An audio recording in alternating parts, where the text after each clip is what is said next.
Hello, hello, and welcome to another episode of Note Investing Made Easier podcast. And today, before we get into our topic of the three pillars of note investing, I have to say, very impressive video creation effort there, Shawn. You're really letting loose your creative juices. I can't really take credit for it, but I did hire the person, so that's kind of everything. Hey, absolutely. I tell my wife all the time that I take, immaculate care of the lawn, and that means that I hire and pay someone really well to do that. So, Absolutely. but you got to take credit. But so before we get started, I just want to make a quick announcement. We do have the upcoming Note Investing Made Easier Mastermind group. It's a 2-day meetup in Sarasota, Florida, for experienced or established note investors. And we also have the upcoming Note Investing Fundamentals workshop, which involves building a foundation for yourself if you are new to note investing and you want to look to launch a successful note business. That's the workshop to take on the 12th and 13th. Both are going to take place in Sarasota, Florida, in a clean and safe environment. So, with that said, let's kick it off. We have a topic today of my own creation, so I'm kind of happy about that. As I was writing the book Note Investing Fundamentals, I really put thought into what are the three pillars, or what are the main pillars that it takes to operate a successful note business. And so I came up with these three pillars. And really, I discuss in the book how you work with these three pillars on an ongoing basis, on a daily basis, to progress your note business. And the first pillar is going to be identity. So starting with what is your identity in the note space? How are you positioning yourself in the note space? So what's interesting to that question is that I'm on various podcasts throughout the week, and I get asked, what is note investing? And probably 10 things race through my mind. And, what is note investing? Well, it's something different to someone who deals with seller finance notes, someone who deals with distress paper, someone who deals with reperforming loans, someone who deals with unsecured debt. So there's just a whole different reasons. Now, what does identity mean to you as it relates to the note space? Well, Martin, for me, identity is everything. It's kind of where I got my start, trying to build a community. But before I build a community, I really had to know what I wanted to be, and create that identity in a very small community. I think it's very interesting that people don't realize how small the note investing community is. And so therefore, if you come into the space, people are going to ask you your identity. Like, what do you do in the space? What is your role? What do you want to be? And you need to understand that kind of before you get in. It is a small community. We had an SEO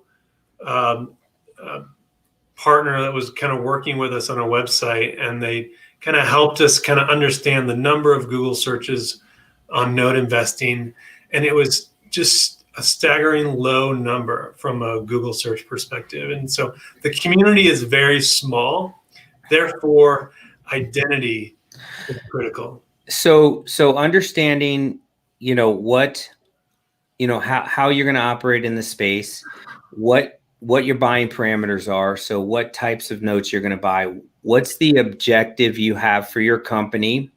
Are you going to look to take back properties, buy notes to take back properties and exit through the property? Are you looking to help homeowners stay in their homes with payments they can afford? Like what is our mission for our company? So, these are the questions that you want to ask. And, furthermore, what is your elevator pitch? If I asked you, Shawn, hey, what do you do for a living? and I'm a potential investor, I'm a potential strategic partner, how would you answer that in a way that would entice me to want to engage in a further conversation with you and potentially do some business with you?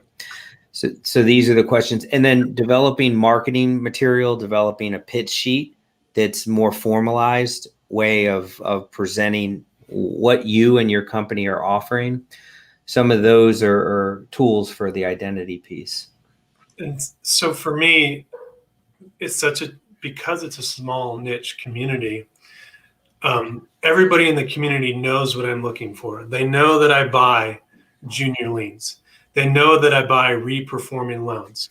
And so I've built my identity around that. So when somebody has a non-performing note that they want to sell, they can send me an email or pick up the phone and call me. Somebody has a reperforming loan they want to sell, they can pick up the phone and they can call me. They know I'm a buyer. And understanding what you want to be in the space is critical, and then acting upon that identity to make sure people know who you are is kind of step number 2 in identity. Defining who you are, and then making sure everybody knows what you do.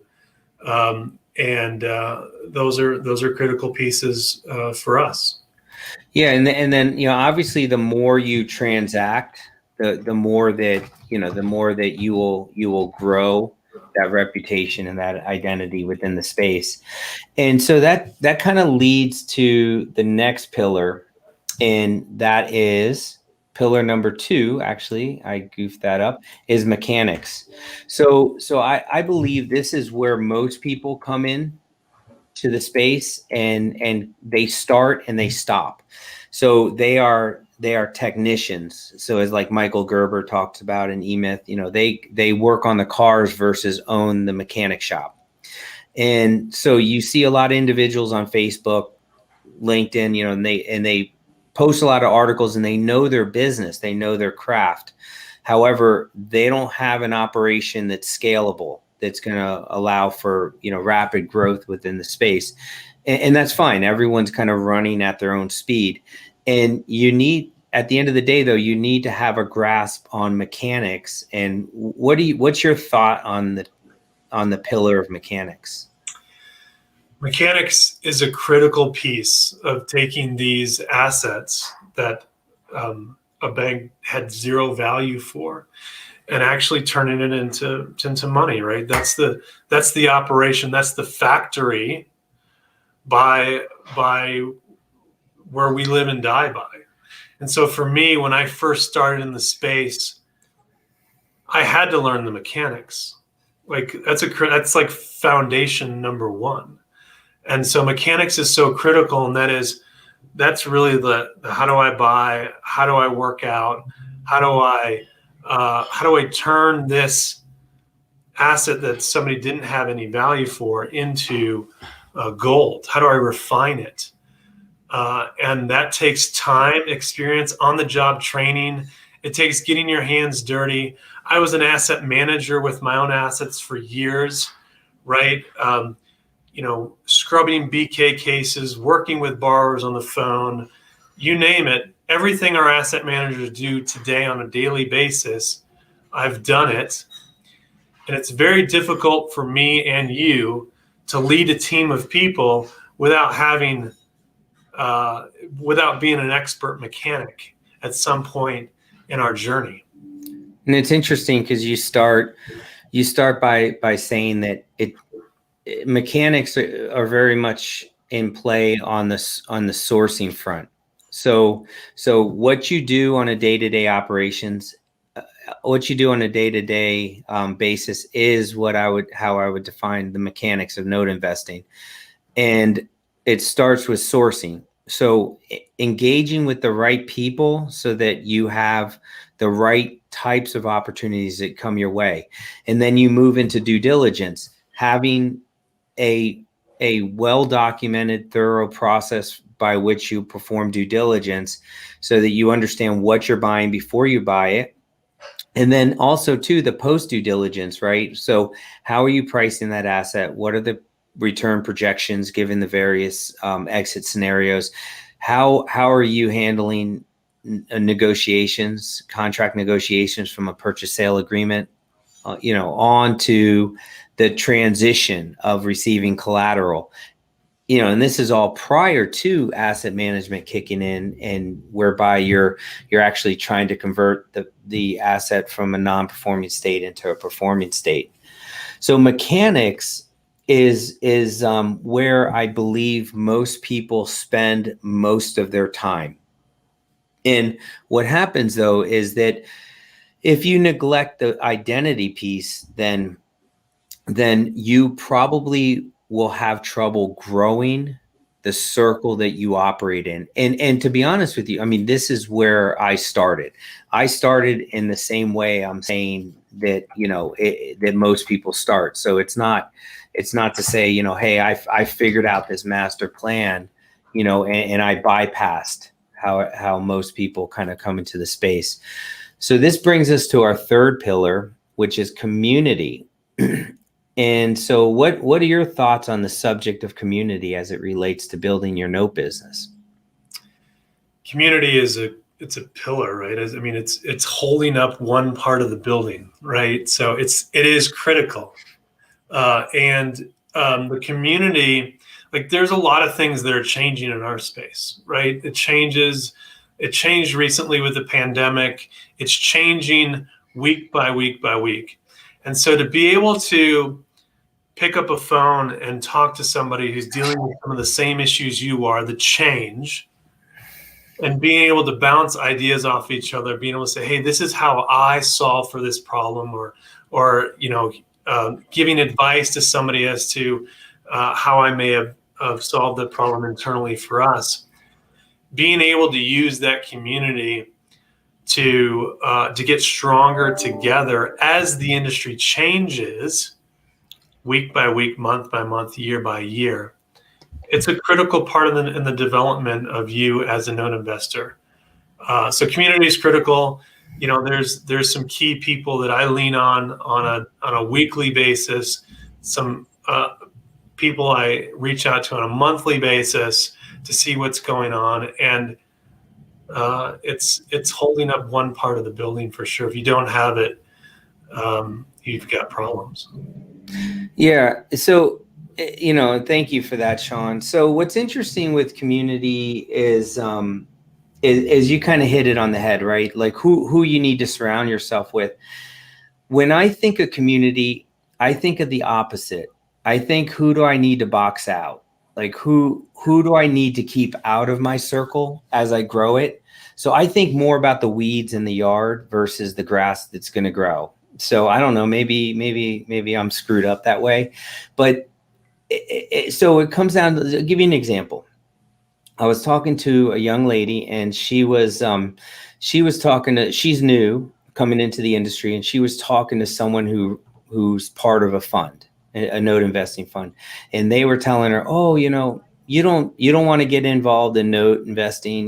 There's so much regulation. There's so much complexity. And this person, called me up, hey, this person is discouraging me from note investing. And my thought was like, well, this person is a note investor that's telling you not to note invest. So I'm like, what does that tell you? And so, really, the more that you understand your identity and you understand the mechanics of note investing through repetition, right? The more you buy, the more you work out, the stronger you get, and the more your identity grows. Well, that's going to help you determine who should be in and out of your community. Initially, you come into the space very excited, and you're thinking, well, I just want to let as many people that seem to know what they're doing into my community, and then I'll figure it out later. And, so what is your thought like on how you've built your community and prune the bushes, as they say? Yeah. So for me, everybody needs their time to kind of develop a relationship with somebody. And so I do give everybody an opportunity, right? I mean, my community needs to grow, and so everybody gets an opportunity, but at some point, the relationship has to bring value to both parties, right? And so um, it's best for the relationship to grow, for ideas to be exchanged equally between parties. And you find out that there are some people that come into the community and they really have nothing to add other than to pull information from you. And I just don't see that that's not a true community partner per se. And so the people who come into my community, it needs to be an equal contributions. And I'm just not here like you to be just tapped for information. That's really not that's not what I call a community. Yeah, no, right on about that. And I do like what you're saying about giving people a chance. When I'm looking and growing my community, they don't need to be at a certain level of play. I talk to people that are new. I talk to people that are, mid-level. I talk to people that are real, top dog players. So it doesn't matter where they're at in their note investing journey. What matters to me is, are they genuine? Are they, do they understand the giver's gain mentality? Are they, are they serious and committed? Yeah. And the reason you have to ask those questions is because, 100 people come into note investing every year and 95 leave, and that's probably a conservative number. So, will they be here? Will they be around? So, my time's important and their time is as well. So we want to make sure that we're connecting for something meaningful and lasting. So I don't really care to meet for a one and done transaction. I want to meet people where we can do, long lasting deals together. I kind of see that as an opportunity because I see the exact same thing that you're saying, Martin. I would argue that the community is getting smaller and therefore more people are leaving than actually coming in on a yearly basis. But that's an opportunity. That means if you're serious about this business and you're looking for a place to plant, all you got to do is stick around. All you got to do is stick around, transact, be genuine, contribute, and you'll quickly find yourself a thought leader in the space. I mean, it's an opportunity. There's so many other spaces out there that are so big, so massive in the real estate world. And to find a community like this that's small, that all you have to do is just plant yourself here, transact, be genuine, you'll survive. It's interesting. You say, you talk about transacting and delivering value. Initially you're not transacting, so nobody's going to fault you for that, but it shouldn't take you long before you start transacting. Yeah. Being a lifelong student may be your preference or what you're doing, what your actions speak towards. However, you're not, I'm not going to spend much time with you, or Shawn's not going to spend much time. People are not going to spend much time with you that are serious and run successful note businesses. I mean, we're looking to engage and grow community with people that are serious. You can be new and you could be starting out, but lifelong students they usually just dip out after a year or two, not having purchased any notes or what have you. They got more notes in their book than in their portfolio. Yeah, exactly. So what's interesting is that, on this subject, the idea is that every day you have daily rituals whereby you are engaging in all three pillars. And my theory is that if you do that, then you will eventually build a successful note business. If you this is all three pillars keep you in alignment. They keep you balanced. So, I would say, even when you put together your action plan with the people that are mentored by our group, we put together 30-day, 60-day action plans coming out of the gate. And oftentimes we're categorizing activities within the 3 pillars so that people are moving in balance. Do you have any thoughts on that, Shawn? No. Each pillar is important. And it's almost like riding a bike. Like if you set yourself up right from the beginning with these rituals, right, doing an activity on all 3 pillars consistently week after week, it becomes a muscle memory. And honestly, it's like every part of my weekly curriculum, right? It's exactly what we're doing on a weekly basis. It becomes muscle memory. And a critical piece of the ingredient is time, right? Time is a critical piece. And a lot of people don't like that because they want to jump in and they want it to be fast. And the reality is, in a small community, time is a critical component because of all the people we see leave the organization. And so people are kind of really testing to see if you're going to stick around or not. The only way to do that is through time. And so I would say that each piece is critical. You got to put in the time. That's another critical ingredient. Yeah, and you touched on the notion of speed and scalability, and yeah, there's going to be time to engage with stretching oneself. However, initially, what's critical is that you focus on your form, right? You go to the gym and they say, well, do you have proper form when you're lifting a weight? You need proper form lifting a 10-pound weight before you lift a 40-pound weight. If you're doing it incorrectly, you're going to hurt yourself at some point, which equates to more risk that you're taking on that you need to, more chance of financial loss, et cetera, et cetera. So focus on form. Try to start an action plan for yourself first 30, 60 days that broken down into each one of these pillars, for someone new. However, Shawn, I got to tell you that I think of these 3 pillars when I'm putting my agenda together for today. I can tell you that, I started my morning this morning working on asset management oversight. We got a bunch of deals, loan mod options needed, payoffs occurring, this and that. So I spent my day focused on that. And then I did a podcast this morning. I got a podcast right after this one. So I'm going to be focused on, identity, building my community. Yeah. When I'm doing additional podcasts, I'm talking to people that don't know me, don't know our industry. So, asset management's the mechanics, and then everything kind of snowballs into identity and growing our identity for our fund, Bequest Funds.